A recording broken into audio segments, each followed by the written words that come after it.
Regeneration, ending the climate crisis in one generation, is possible. Paul Hawken tells us all about it in his brand new book, which is incredible, by the way. And I think it might be one of my new favorite things. It's full of resources, strategies, tips, inspiration, and beautiful images that really connect us more deeply to the possibility of regeneration. And instead of focusing on everything we're doing wrong in the world, it really helps us connect more deeply to what we can do and what we are doing to amplify global regeneration. In this conversation with Paul, we talk about what surprised him most when he was putting the book together. We look at why we want to grow our food in soil rather than hydroponics, and the impact that regenerative agriculture is having on the soil, on our ecosystem. We even touch on how we can actually influence where and how it rains in the world by what we're planting. It's super powerful. And I'm really excited to share this conversation with you with Paul Hawken. I'm Natalie Forstbauer, founder and editor-in-chief of Heart and Soil magazine. I'm really excited to share this conversation with you with Paul Hawken. If you like this video, please be sure to share it and like it. It helps YouTube show it to other people. And if you haven't subscribed to Heart and Soil magazine yet, head on over to heartandsoilmagazine.com and grab your subscription for just $39.99 a year. It's the space where we amplify global regeneration through farming, gardening, and living. You make yourself a great day and enjoy the conversation with Paul Hawken.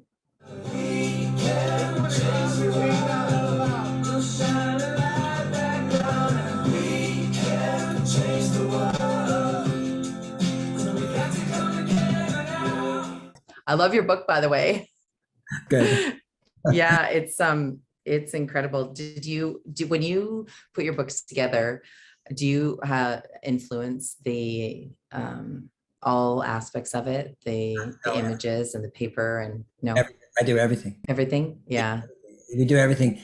I work with Janet Mumford, who is a designer, but no but about that. But we are so close in our sensibility, and it's really like just let's work together. It's not like here you designed and I assign yes or no. Mm-hmm. No. But the core design is mine, and then we choose the leading, the kerning, the font, the layout. I choose every photograph. I find and look for the photo imagery, and then write most of it, edit anything that I don't write, including my own and so forth.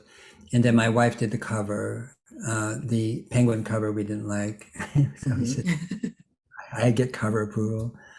So no, we control it and want to, and then what we do is we send in basically, I mean, it's like a stick really, but I mean, we send in the document, the book, and it goes right to the printer, because Penguin's been involved definitely in terms of legal, and, they check the copy edits, and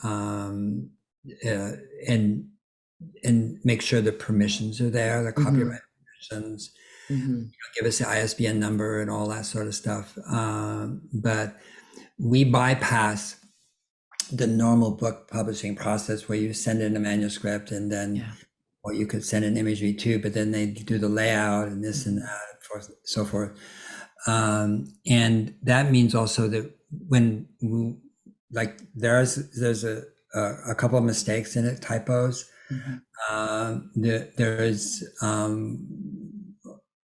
not a mistake, but we said 15 acres in Mary Reynolds' thing about ARC, and it's actually 1,500 acres. And and I changed the back part on Nexus, because we changed Nexus and expanded it. And so the second, I rewrote that.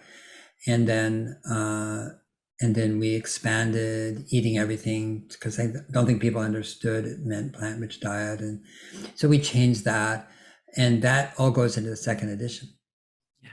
So we can change every edition and correct and tweak, and do.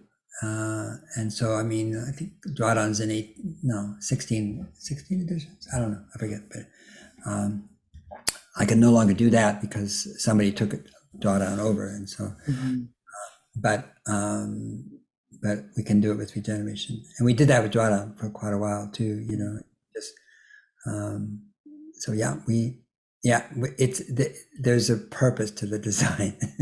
Yeah, it's really powerful. I mean, it's the book itself is really powerful. And when you have something in your hands that really reflects what's in the book, it's a whole different experience.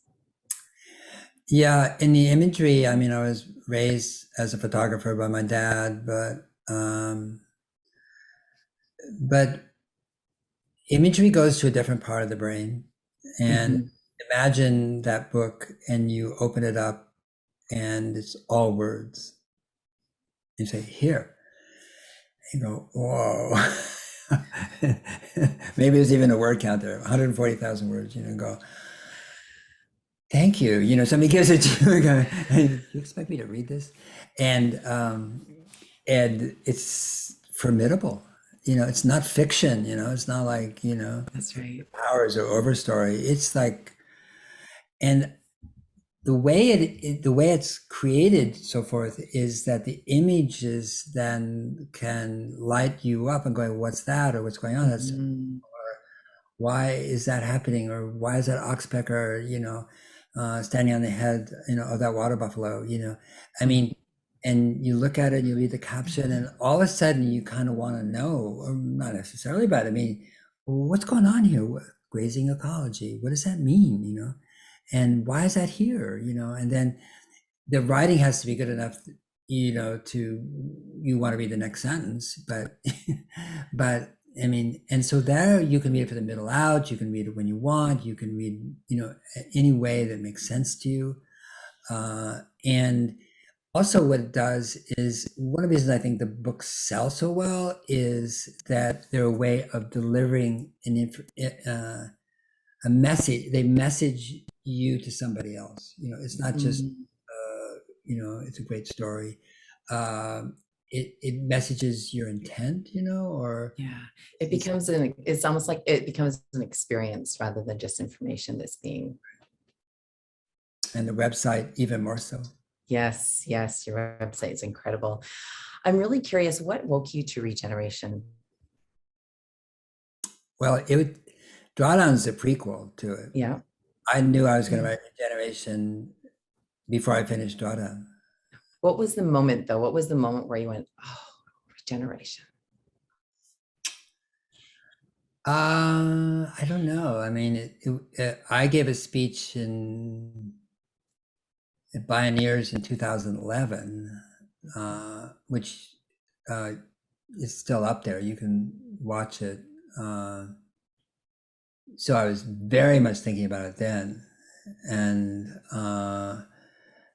then as now, or now as then, looking at the language that we were using to try to prevent the climate crisis, or address it, and the biodiversity crisis, and the very fact that they were divided, like that's that crisis and that's that crisis, instead of being seen as identical. Mhm. uh, and um, and I began to look for framing that was more inclusive than the rhetoric and sort of the imperatives that are used to describe what is going on, what we should do, must do, need, Mhm. ought to Mhm. do. And only because I felt they weren't working. They weren't working for people. And so the question is, what would work? What is common? What is innate, to life and to us as life? What is it that connects us to life that is disconnectable, that is, you cannot disconnect it, Mhm. that is, life creates the conditions for life, and that every cell in your body is regenerating right this second, and that's what it's doing all day long and all night long. And and you don't control it. And that is regeneration. And yeah, and so it's happening in your cells, but it's happening in every single living organism, body, ecosystem, biome, creature, ant,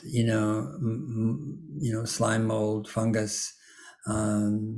It's like Mm. that's what life does. Life creates the conditions for more life, and so looking at the climate crisis and the biodiversity crisis and all the other environmental crises at that time and seeing how they were so siloed, Yeah. and that's good in a way because then you have a strong focus, on for sure. So that's not a criticism, but just seeing how they were siloed as if they were disparate and different was, I thought, a little bit problematic, if not greatly so.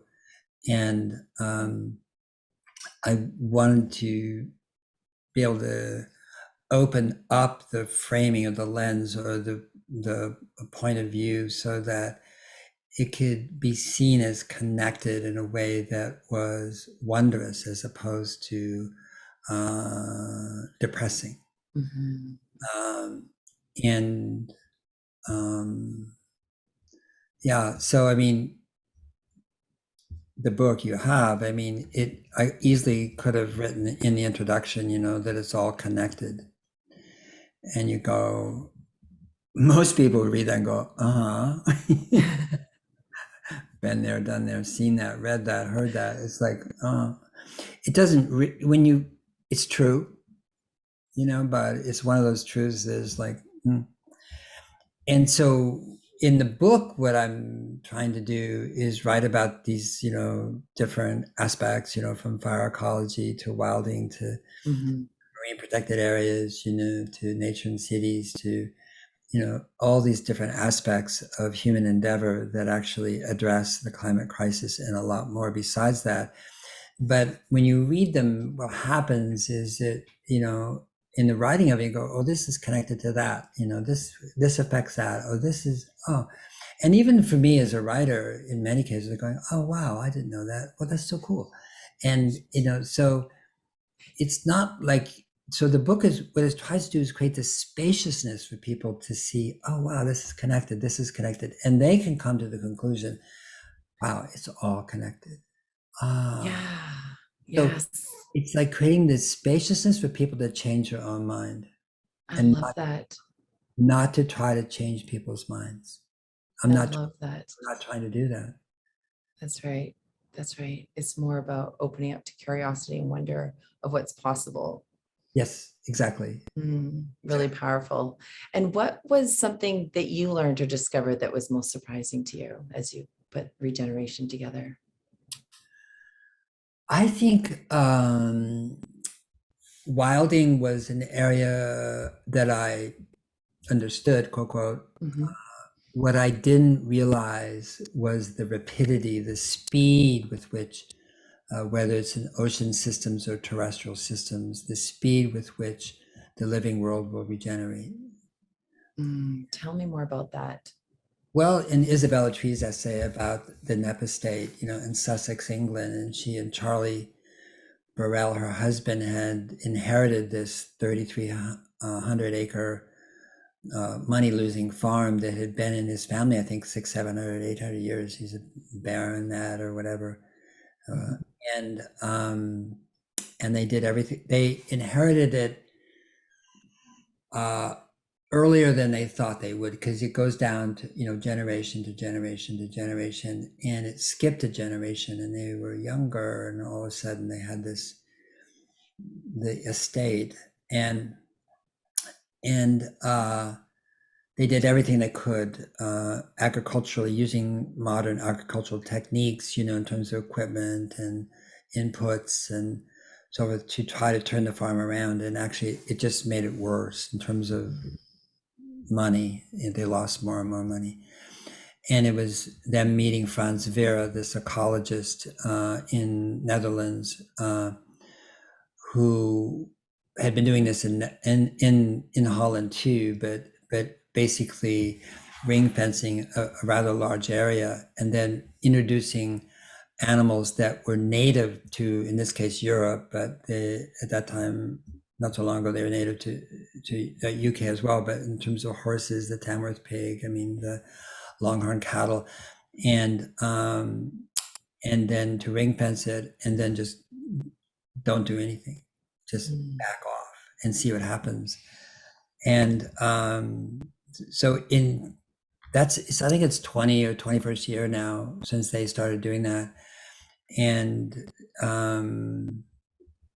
they have the first nesting pair of white storks in UK in over 600 years. Wow. And they didn't do anything. And you know what I mean? They did. They ring fenced it and brought in those animals. Okay. They did something, you know, but that was it. They have more red listed species on their 3,300 acres than the 250,000 acres of conservation areas set aside in the UK. They, I mean, it goes on and on and on, you know, because those conservation areas are managed. And one of the ways they're managed is you take away animals, you take away grazers, like, you know, the horse and the cattle, you know, you take away, you certainly wouldn't have pigs or boar there, you know, I mean, you know, because, you know, and this idea that, you know, we can manage land to be, you know, conservation zones, you know, is quaint and it's curious and it's sincere. But what they showed was, you want to create a conservation zone, get out of the way of nature. You know? Yes, yes. Yeah, when my parents bought a farm, they had farmed organically and biodynamically for a number of years. And in 1989, they bought 110 acres that had been farmed with chemicals and what we call conventionally for a long time. And the earth was completely dead. And that was one of my first awakenings as to the earth coming back to life and that it could actually heal itself. And one of the really curious parts of that journey was we went to a conference, and there was a scientist there who studied soil biology, and she was looking at all the samples, and she was just blown away by the samples that my dad had brought in from our blueberry fields. And she was like, "What did you do to this?" And he's like, "I just let nature do its thing, you know." Like, of course we were intentionally looking after and regenerating the land, but he really felt like he didn't do anything special, and it was just holding the space for the earth to do what it needed to do. Yeah, it's really powerful. It is so powerful, and it is the way the whole agricultural industry is going to go that way, and it has, and the reason is for pragmatism. It has no choice. It's like, I mean, you know, you can only burn down your house so many times. If, you know, I mean, we're burning down our soil, you know, and it made sense, you know. It's not like I'm gonna, you know, I mean, the venality of, you know, Bayer, Monsanto and these companies is for real, but, you know, and their obfuscation of science is for real, and their lying is for real. But if you go back, you know, you go back to the, you know, late 19th century, and then obviously, or the middle 19th century, but the beginning of the 20th century, when, you know, chemical inputs were finally, you know, available. And it's interesting, it started in Europe, you know, the Haber-Bosch process and so forth, but the farmlands there were spent. They were not doing well. Did not practice rotations techniques, you know, that is actually restorative. And so all of a sudden you're sprinkling this, you know, nitrates and NPK, whatever, you know, on the soil, and the plants are going up faster, greener, bigger, more productive. You're going, what's wrong with this picture? I mean, it's a great picture for a farmer. It's like, oh, exhale, you know, and so away it went, you know, industrial agriculture, you know, but I think that, I don't think even then they, you know, a farmer didn't realize that, in a sense, if you, I call it an IV drip, but if you're top dressing the soil with chemicals, you know, you're putting the plants on an IV drip, just like a person in a coma, and the plants are going, cool, everything's right here, you know. That's I right. mean, in terms of macronutrients, not micronutrients, not phytonutrients, macronutrients are all there, and so the roots say, I'm fine where I am. I don't have to go down. Mhm. It's like, and those roots going down, whether it be the perennials like your dad's blueberries, or even annuals, cover crops. I mean, when they go down, they take sugar down, they take food, they're feeding life, they're not just roots, they're not just rooting around, Mhm. for nutrients. The only way they can get nutrients is symbiosis, which is to feed the bacteria and the other living organisms with exudates, sugars, and I understand 70% of the sugars go down into the soil, or 30% go into the plant. I've heard that number, but point being is that this is a community, this is relationship, this is symbiosis, this is mutuality, mutualism, and so, but when you have that magic wand of NPK, and then you Mhm. say, well, the plants are, they're more susceptible to infestations. We have the answer. We have another chemical, it kills those little buggers. Mhm. Okay.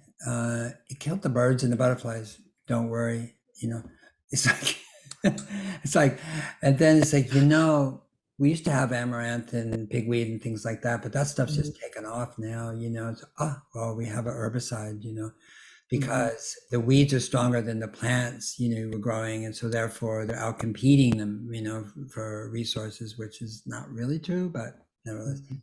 And then you have glyphosate, now you have this field that looks like, I don't know, it's like agro pornography, It it's is. so perfect, It's so pristine. pristine. It's like the spacing between the corn or whatever is like Yeah. exact. You could take a ruler and you could, you know, and people got educated. They went to ag school. They went, Yeah. that's what they learned. It worked. It produced so much abundance, in one way, and it was extractive. It was taking, taking, and what it gave was pollution. Obviously, downstream pollution. It Mhm. gave the dead zone in the end of the Mississippi and the Gulf. It destroyed water quality. Because the pesticides and herbicides are in the well water now. Like glyphosate was the first Yeah. real pesticide that was water soluble. Every Yeah. pesticide company, as nefarious as we may think they were, at least knew the pesticides need to be lipophilic and not hydrophilic. Yeah. Because if they were hydrophilic, they would go everywhere. That's Duh. right. Yeah.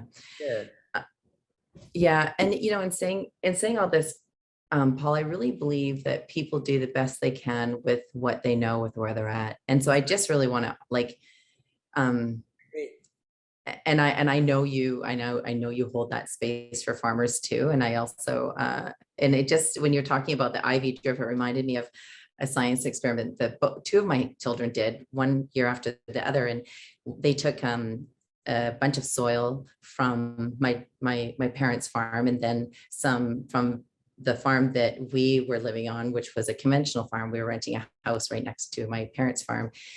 And it was really interesting because there are bean seeds, and the ones that were planted in the conventional fertilized soil just like went whoop, like they were like super tall, super fast. And the ones from my dad's soil were like burr, burr, burr, burr, burr, like just moving on really, really slowly. And then, and that was that reminded me of that IV drip, like really fast and furious and tall and beautiful. But then what happened is this plant here became really weak, and this one, the stalk was thicker and the roots were deeper, and then the colors were more vibrant and darker, and it actually grew to be the stronger plant in the end, which was amazing for the kids to witness. The Green Revolution goes right to that. Norman Borlaug, and he won the Nobel Prize because wheat, that had been grown forever, for 9,000 years or whatever. The wheat was getting leggy, just like that first bean plant, Mhm. uh, and it was and it wasn't, it was producing the wrong thing because it had, the wrong thing was the stalk instead of, seeds, and so he, obviously changed the genetics to create, you know, wheat that wasn't so leggy, that didn't, the term is I'm forgetting right now, but basically bend over. And but that was co-created by industrial ag and so forth, solved a problem for industrial ag for sure, but that's a really great experiment your children did, because bigger, better, faster, it didn't turn out to be that way. Yeah, yeah, it was really powerful. So one of the aspects of your book, Regeneration, that I really, really love is you really focus on amplifying all the possibilities that are available for us today. And it's, I mean, we at Heart and Soil, we deepen into regeneration through soil and farming and gardening and living in health and all the things that go with it. And you have just taken that prism of regeneration and amplified it in the way the way we live in community, the way we live within the city, the wilding, the oceans, and I'm just really curious. How do we? I guess there's two pieces to this. I'm curious about how do we really nurture the conversation of regeneration? How do we give people hope in all the possibilities of regeneration and amplify what we are doing really, really well instead of focusing on all the pieces that are kind of falling apart? Because like you said, and I've heard you say in other conversations, that that's the heaviness in the world, is that there's all of these things that we're doing wrong, and there are actually a lot of things we're doing right. So how do we shift that? How do we make that pivot? So much of what we're doing has incredible inertia, I mean, in what we sometimes call infectious repetitis, in other words, it's not working that well, but we know how to do it. Yes. So we're going to do it again. And sometimes it's done out of fear. Farmers farm out of fear because of crop insurance. And so they know that their behinds are covered if the crop fails. If they go to Regen Ag, they don't get crop insurance. USDA abandons them. And so that's a perfect example, really, of a farmer looking one way and the other way. And she or he, thinks about bigger things than just that field or crop. They're thinking about their family, about the payments they have on their equipment, about their children, about paying tuition for their college, or also, there's a lot of things that go into a farmer's mind, or a family's mind, really, because they're usually families, and safety and security is one of them. And the fact is that industrial ag in some ways is seen as a more secure and safe way, because you have these bulwarks, of Cargill, and somebody's going to buy it for sure, and then somebody's going to insure you for sure, and all your friends and neighbors are kind of doing the same thing, and this is what the equipment you've got is set up to do. You don't have crimpers, and you don't have the equipment for other types of farming, so you get that, and that's true in almost every area in the economy, not just agriculture. Which is that it's safer for an entity, a business, a company, a city, sometimes, a school board, a family to keep doing what they've done in the past until they find a better way that doesn't create insecurity. One of the good news things recently that happened is Nestle. You go, huh? What? Yeah. Is that the company that tried to convince African women to not breastfeed?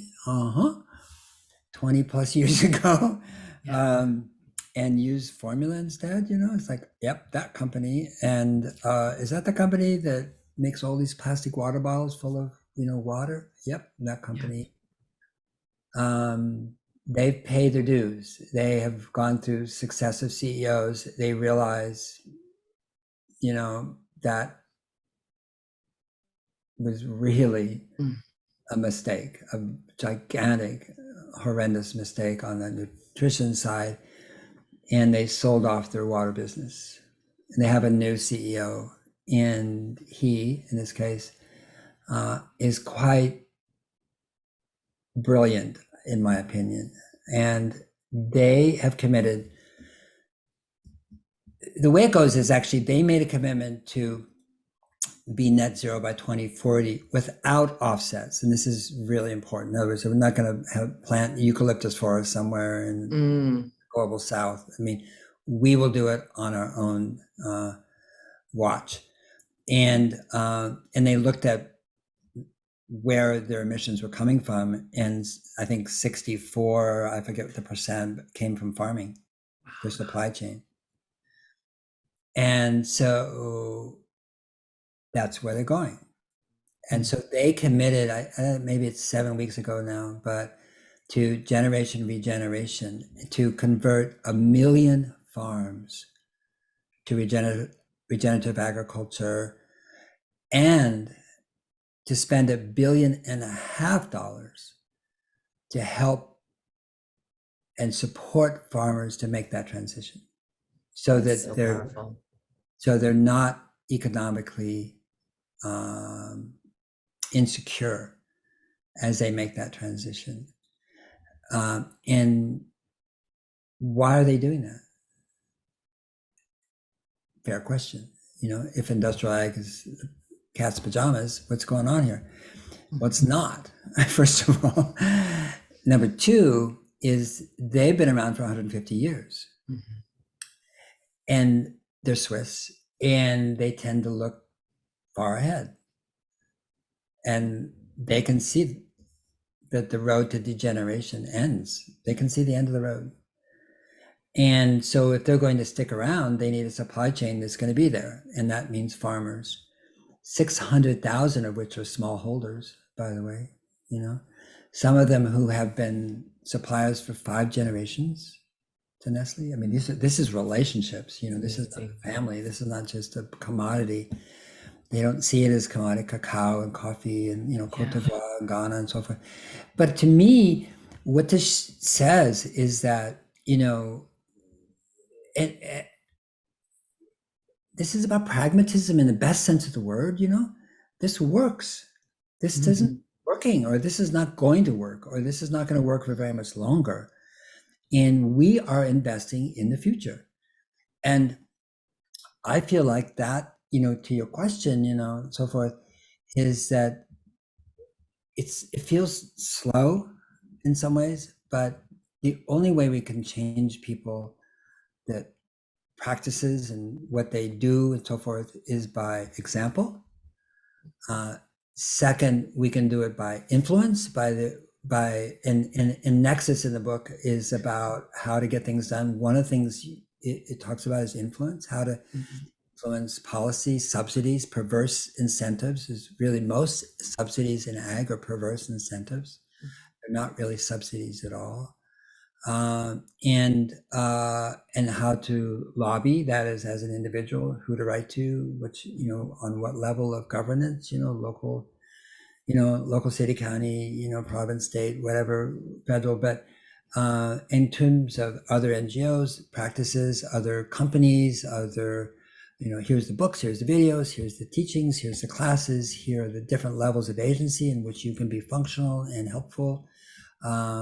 And I think everybody has your question in some way, who cares about climate and cares about, the living world, which is not only what to do, but really how can I be more effective in what I've chosen to focus on, or all the things I'm focusing on. And that's what we try to address in Nexus. And then Nexus then is open to people coming and saying, what about this? And you forgot about that. And did you include that? And, I had somebody today, we'd have a thing on food apartheid. And a woman wrote in and said, love it, thank you, that's often overlooked.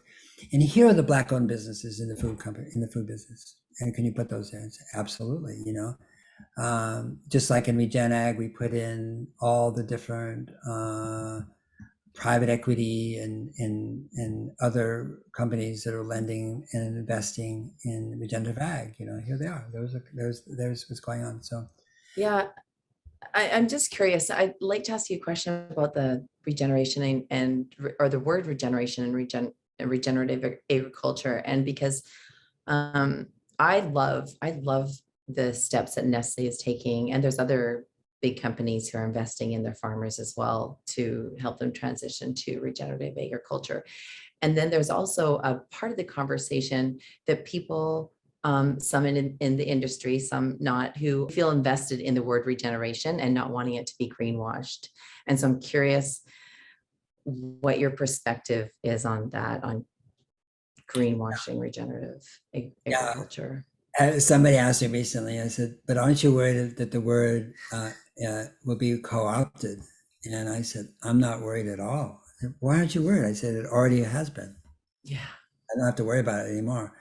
It boom, like that. And so I see that. And what I love about the word, however, is that, I mean, I don't know how old your children are or whatever, but I mean, like a 12-year-old can go, I'm sorry, Bayer Monsanto, that is not regenerative. You can call it whatever you want, but you're using ConAg and you're spraying and you're eliminating cover from the soil and exposing it to the sun and killing the microbiome in the top layer of the soil, and not to mention blah, blah, blah, blah, blah, and so forth. And that's a joke. Are you joking? That's not regenerative. Regeneration is creating more life. You're creating less life. And the fact that you may be sequestering more carbon temporarily, I don't know if they are, but they say they are, is irrelevant, because carbon sequestration is not the purpose of regenerative ag. That's the outcome. It's the outcome. And you're just, so it is being greenwashed or, farm washed or whatever you want to call it, and no question about it. And I think with Nestle, they're aware of it. And so I think there's on the smallholders, it's more about introducing agroforestry, and intercropping and getting shade on all the coffee, getting rid of, I mean, really, and these are small, 2, 3, 4, 5, 10 acres, and so forth. For commodity crops, it's more complex, because they are, they're a big company at 2,000 brands, and I'm sure people are using soy, corn, and wheat. And I don't doubt that. And that's going to be interesting, for those farmers, because I think some of them would like to, just go part way and stop with Cargill, ADM, Bayer, Monsanto, and say it's regenerative agriculture, and it's just not going to work. But it's I think we should be flattered, because what it says is they see the future, and they felt threatened by it. I don't think they see it. They're making an opportunity, but I don't think they saw it initially as an opportunity. I think they saw it as a threat, and we'll see how it sorts out. Yeah, well, one of the things I love about Gabe Brown is that he has shared his regenerative agriculture journey so openly, and he talks about all the pieces that he is doing regeneratively. And then he also has full transparency from what I have witnessed about, and this is what we are still doing. And this is what our goal is, to move away from that and move more towards regenerative farming or gardening or agriculture. And I think that's such a powerful model for us to have as farmers, to know that we don't have to, or even gardeners, and even humanity, right? We don't have to all of a sudden be perfect or be in full regeneration, or all of a sudden be full zero waste. We can actually just meet ourselves where we're at, and do what we can do. And that's where you're talking about having agency in your book and creating the punch list, which I just love. Can you tell us about that punch list? Yeah, and I go just a little bit back to just where you started, which is Yeah. to me, and going back and this saying, like, we can see the degeneration road that it ends. We can look down the road and say, well, it doesn't go very much further. I mean, that's what the headlines are screaming at it. That's screaming at us. That's what the science is saying. That's what the weather is saying. That's what the fires are saying. That's what, I mean, it's like that ends, So regeneration is a 180. It's a pivot, 180 degrees, which is like, what does it mean Mhm. to create more life than to take life? In other words, degenerate, regenerate. Good question. The beauty about Regenag is in its gay brown inherent form, that goes back 40 centuries, back to Korea, Japan, and China, and it goes to indigenous cultures in Western Africa and African American culture in the South, okay, and George Washington Carver and so forth. But I mean, in its complete and complex beauty and so forth, is that it produced more life instead of less, okay. And so for everybody, every system, every entity, it's a question like, okay, what does that mean? And then it's binary. And I have these binary questions at the end of the book, I mean, to test, you're like, does it do this or that? These are yes or no questions.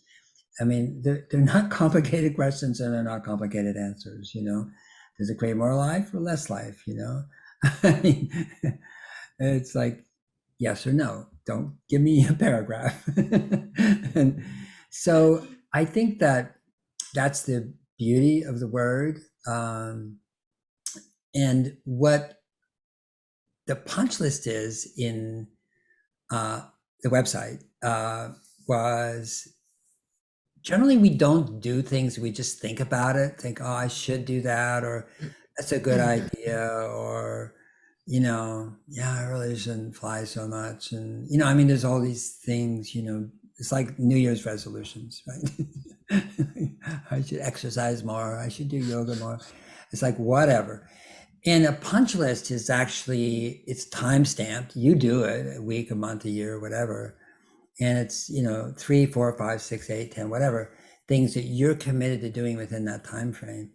And you share it, you don't have to use your full name if you don't want to. That's fine, you can if you wish. It's not that. It's to see the diversity of the punch list. It's like so beautiful. You go, oh my God, look at that, look at that, look at that.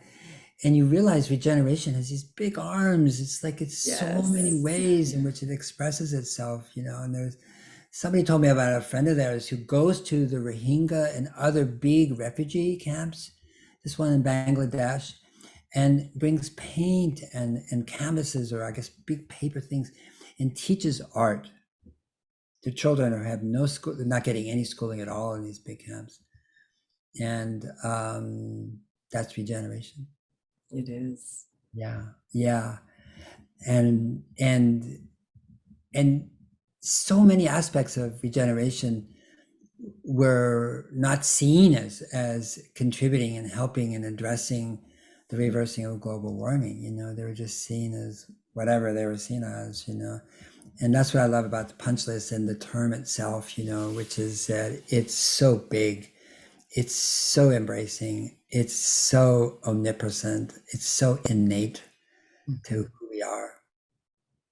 Yeah, it's very inspiring. A couple of other things you talked about in the book is that we are the weather and rainmakers. Can you just speak to that a bit? Well, Jonathan Safran Foer definitely has an essay in there, We Are the Weather, which is a beautiful way of connecting breakfast to climate, in other words. And that's his point, which is a really lovely, lovely book. And this is a great essay, which he allowed us to excerpt. And to make the food ag climate connection for people in a very visceral and practical way. And he is vegan, and so it's very anti-meat. Uh, Mhm. but but not really, because then he talks about, well, sometimes he has a hamburger. So he's being very honest, it's like, well, sometimes I just want a hamburger, Yeah. and so he's not like militant and so forth. He's just saying it's better not to eat meat, whatever. That's not the point. The point is to become consciously aware of Yes. what it is you're choosing to eat and where it comes from, how it was made, farm produced, and by whom, and how are the people treated, and all those sort of things. And so it's a beautiful essay. Rainmakers is a fascinating subject because it really is based on more recent science about understanding, the short rain cycle and the long cycle. The long cycle is, the typical idea that I'm in California, rain comes in from, the west and then goes east, Mhm. becomes it's water here and snow in the mountains, and then it keeps going and becomes snow again in the Rockies, and who knows Yeah. where it ends up. And that's the long water cycle. And then it goes into the rivers and soil, it goes down, and back to the ocean, and you have a cycle. Okay, but there's a short rain cycle as well, which is rain that comes from the land itself. And the Amazon is a perfect example of that. The transpiration and the humidity and the water being uh, created by the forest itself. But what we're discovering, we are scientists discovering, is that we've interrupted these short water cycles, but not knowingly, but the whole Costa Brava, the whole development of, the southern coast of Spain for condos and apartments and clubs and hotels and resorts and so forth, destroyed wetlands. I mean, wetlands were destroyed and condos went up, Mhm. and the whole rainfall pattern in the center of Spain changed, and it just dried out. The summer rains didn't come anymore, and they used to, and so people said, oh, and they started to put together, how these things were related, and that's true. And there was that story in the book about the tea plantation, and I think it's Kenya, Mhm. in a valley dedicated to tea plants, uh, and I don't know who noticed it or who was aware of it, but somebody determined that they had the most hail of any place in Africa. Almost perversely so. Why was there so much hail in that valley? It did have altitude, fair play, but why? And so a scientist trying to solve that question then melted the hail and then sequenced the bacteria in the hail. And for a long time, it was considered that water nucleates. Water is a gas. And to become a liquid, it has to nucleate. It has to actually gather molecularly as a molecule onto something. And it was always assumed that that was dust, these little micro particles in the atmosphere. And then what was discovered is it's also bacteria. I mean, there was Mhm. bacteria can be something where water nucleates, and then once water nucleates, then more water can just attach to it. You see that in condensation, of course. And so he sequenced the bacteria, and there was dominant in the hail, and discovered that that bacteria was unique to that valley. It was it's like there was the plants were creating a bacteria that was going into the atmosphere that was creating hail. And it was like, oh, wait a minute, come on, and so that knowledge is now being taken to the Sinai Peninsula and other parts of the world and saying, if we change this over here, it's going to create rainfall over there. Yeah. And not just rain on itself, like in the Amazon sometimes, but I mean, using, ocean wind, the wind-driven currents, Yes. pick up moisture and then drop the rain, the water someplace else, and so forth. And it's so interesting because it's 2.5 billion hectares of degraded land, and on Earth, and that's overgrazing and deforestation and industrial ag and desertification and all those things. And it's like it's one of the most exciting things to me that was in the book, because I imagine how many people could work there and restoring degraded land. I think one of the most important things in Nexus is degraded land restoration. It's not something that's sexy, but when you read all the different ways that people all over the world are restoring and degraded land, and what's the outcome in terms of income and food and crops and water and vitality and I just felt like, wow, can you imagine? Because the earth has become desiccated. It's something that's not talked about. And this is why I go back to regen ag. The most important thing about regen ag actually is water. If you're going to rank it, it's not carbon, it's water. It's actually infiltration, it's moisture, without which no life can exist. You can have all the carbon in the world down there, it's dead. Yeah. It's like a bottom of a frying pan. So you need that water. And what regen ag does is change, obviously the soil structure and water infiltration. And Gabe talks about 10, 20, 30x greater infiltration, but that means agriculture is resilient to drought or to too much rain. Right. The Rexo in Iowa that happened a year and a half ago.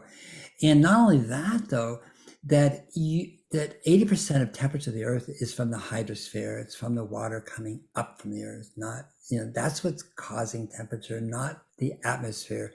And so we can actually cool the earth, which changes again weather, rainfall in itself, just coolness. And just to put a capstone on that, I mean, a year and a half ago, we had 12,000 dry lightning strikes in California, lightning storm, and fires. I mean, it was just crazy. The redwoods burned for the first time in Santa Cruz. Well, where I live is in a redwood forest on my south and my west side. And it was so loud, the lightning, and I was up at 3 a.m. in the morning, and a lightning bolt hit 100 yards away, a big one. And the noise is unbelievable. I've never heard it. And I knew it would start something, but the thing is, I was on a mountain. Okay. And it's cooler. And it was raining. And it's raining. The rest of California almost entirely was too warm. And so the rain never hit the ground.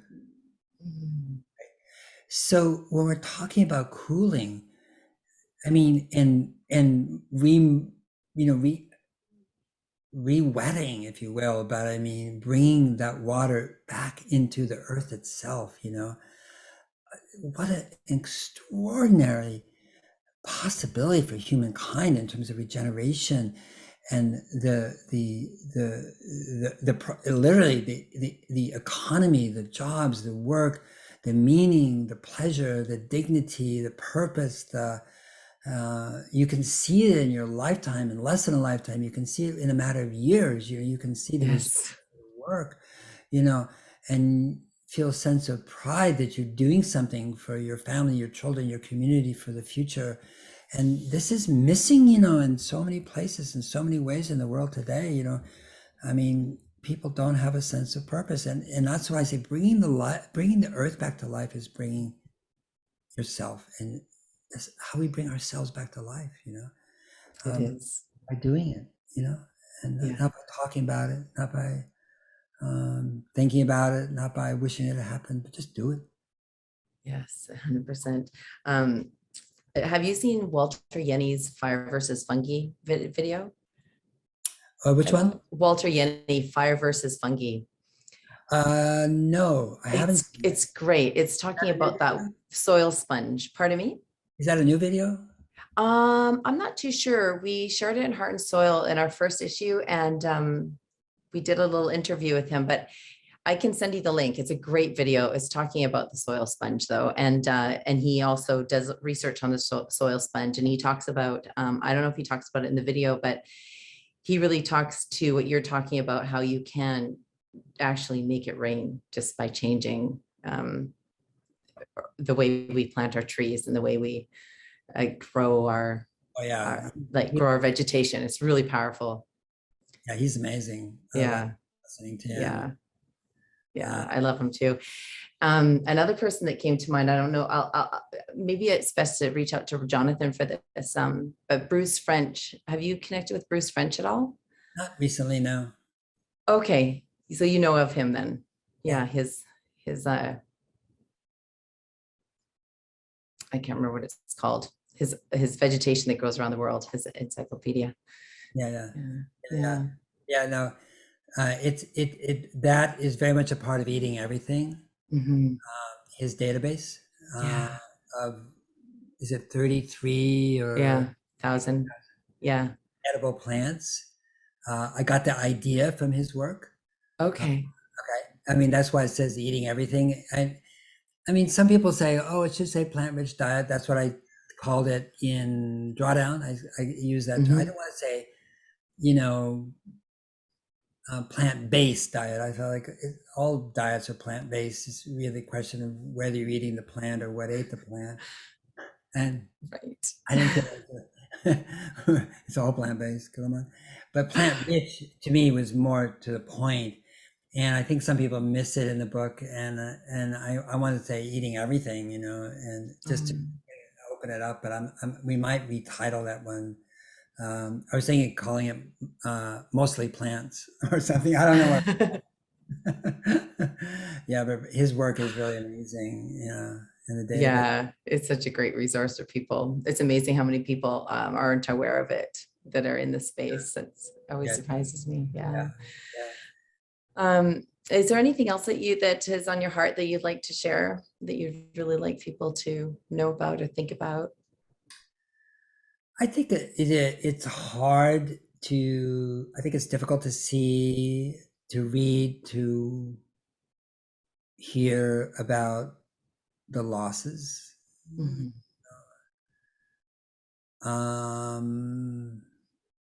And I know for me that in creating the book with my team, I probably more than anybody else, in fact much more, I had to just sort of immerse myself every morning. It usually took more than 2 hours, to go through all the new articles and pieces and news, science. And it's tough. It's tough to read that every day, because it's relentless in terms of direction and vector. And I think that that's true for most people. They may not have tried to drink from a fire hose like we had to do it, but it's still the same type of, ingestion. And I would say that what we try to do with regeneration is to acknowledge the probabilities, the science, like, wow, this is fantastic science, So the reader knows there's 7,262 citations to the book. Wow. Okay, so, and I was telling my researchers, that is the floor we stand on, but the purpose of the floor is to dance, not and to have a really strong floor, and I just like go dance, and whatever that means to you, and to acknowledge the probabilities, like, and I do quote Wendell Berry a lot on this one, be joyous though you've considered all the facts, consider all the facts, but don't bury yourself in them, just because they don't really change that much day to day, I mean, frankly. And we all going to be more effective if we dance, if we sing, and I don't know if you've seen the song on the website. Have you seen the On the regeneration.org? Yeah. I don't know if I have. Can I show it to you? Yeah, I would love that. Yeah. Well, I want to show it to you because to me, it's it represents what I believe, which is that um, if we're going to be effective, we have to be, there has to be a joyful expression of purpose. Okay. So this is the website, you know it. And this is really this part, the world's largest, most complete listing and network of solutions to the climate crisis, and It's incredible. And how to do them. And it's not complete, you know, and I mean, we're just a small staff, you know, we're a nonprofit, you know, we work as fast as we can and so forth. But in the website though, this photograph was taken by a woman in Washington, by the way, of the sun. You know, that's the space station, you know, going by. But in Cascade of Solutions, you know, and we have this cascade, you know, and these are from the book. But then it starts, you know, with ice, mountains, glaciers, of course, you know, and you know, water, and so we're just sort of, you know. Anyway, and all the solutions aren't here or challenges. We just, it got too messy. So we just do some of them here. You know, and so when you click on them, you know, as you know, you do go to Nexus where it's complete, you know, and then the call to action, you know, there's individuals, you know, all the different, this is what groups can do, Regenerative, this is companies, and you know, there's more, you know, just like, it's not all, you know, boom, boom, boom. I mean, it's a lot, you know, governance and the bad actors, Bayer, Cargill, ADM, Corteva, like, you know, come on, guys. It's like, and the key players, you know, people are really, you know, just the lovely human beings who, from Leah Penniman to, you know, Maria Rodale, all that sort of stuff. Okay. But so that's Nexus. But if you go down here, you go down to the city, you know, nature cities, net zero carbon architecture, and here's this guy, this African American, you know, with the guitar, you know, and it goes to here, and it's on YouTube,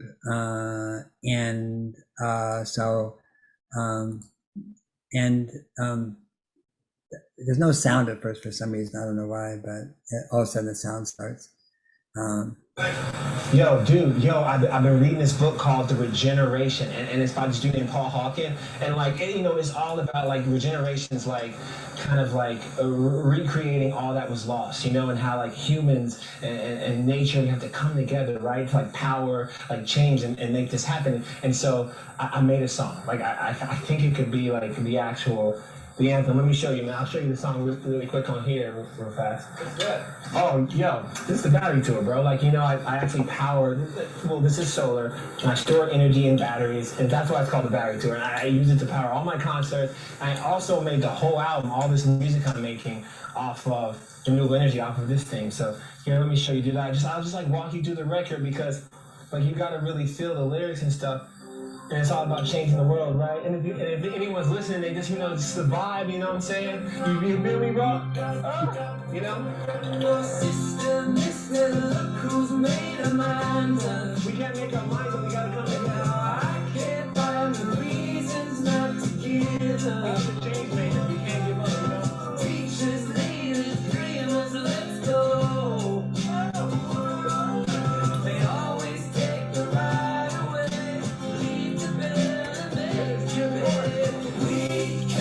Change the world. Is that a lie they told us? We can change the world. We'll shine a light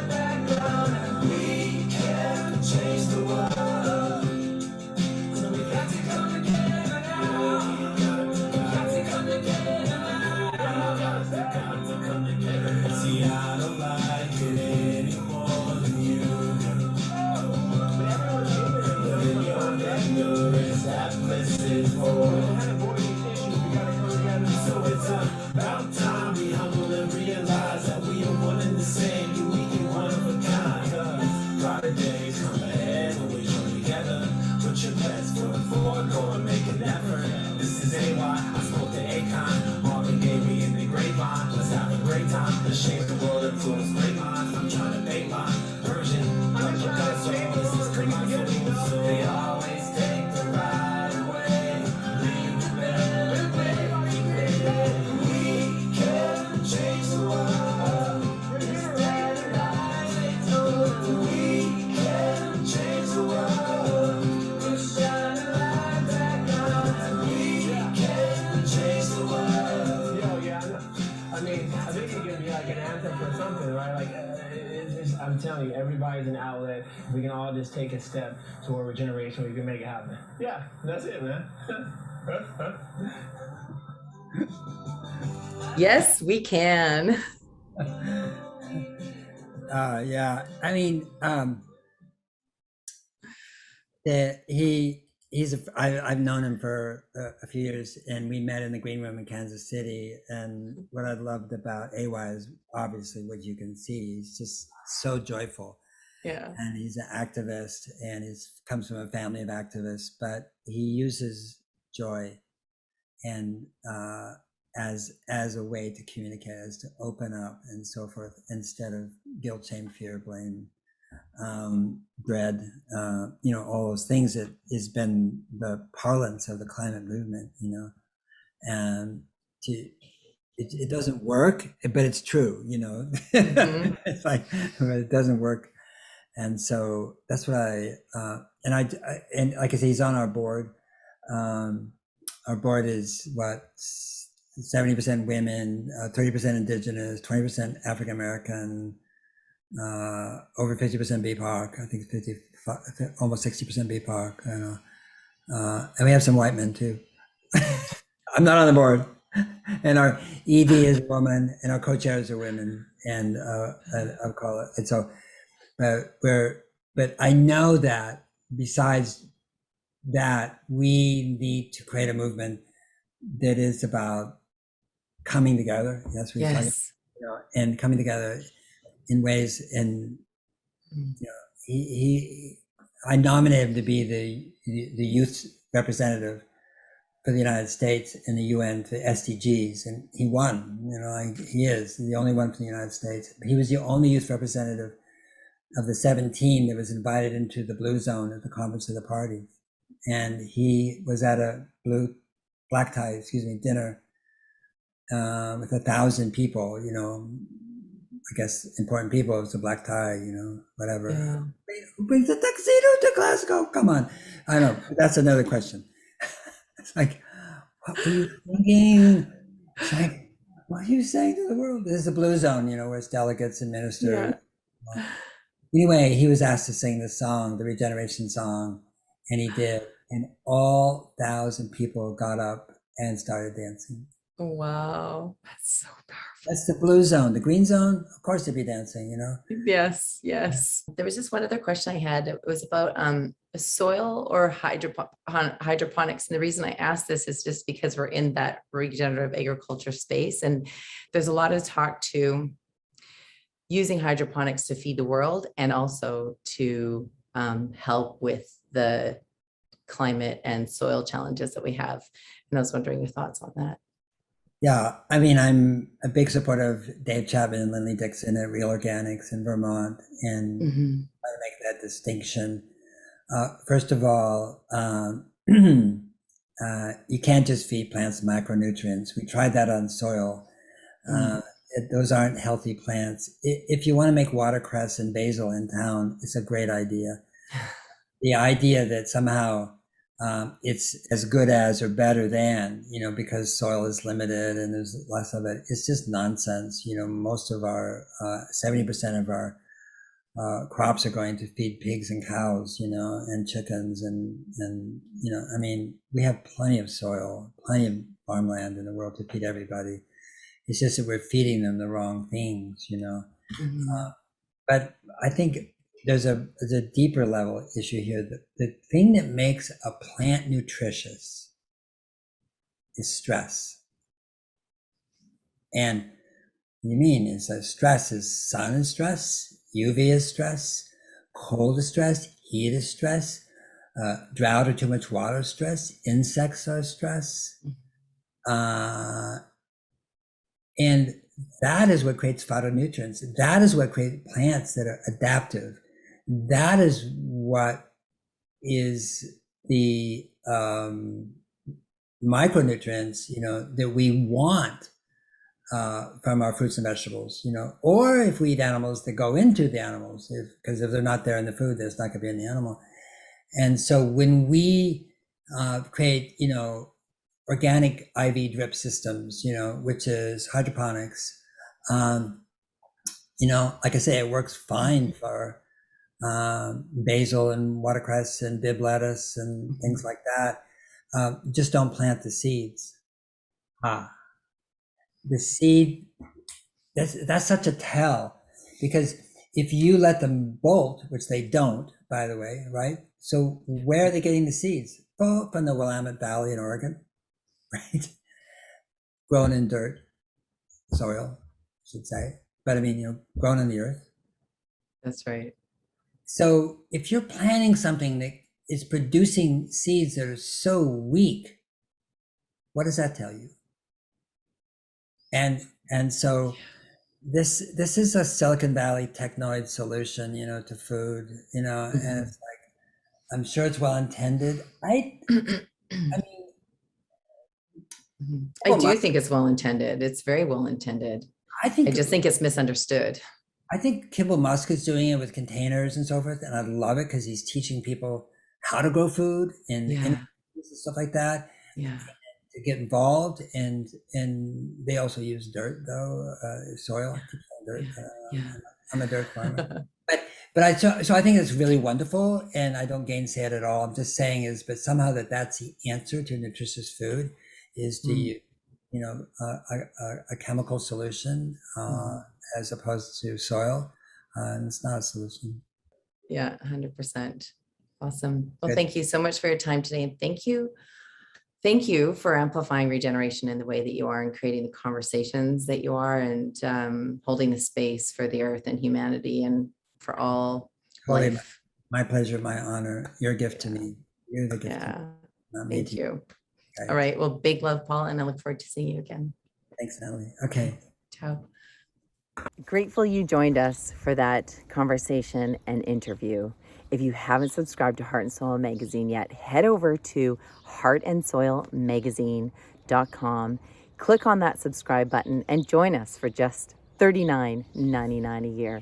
You make yourself an amazing day, and I'm really grateful you're part of our community.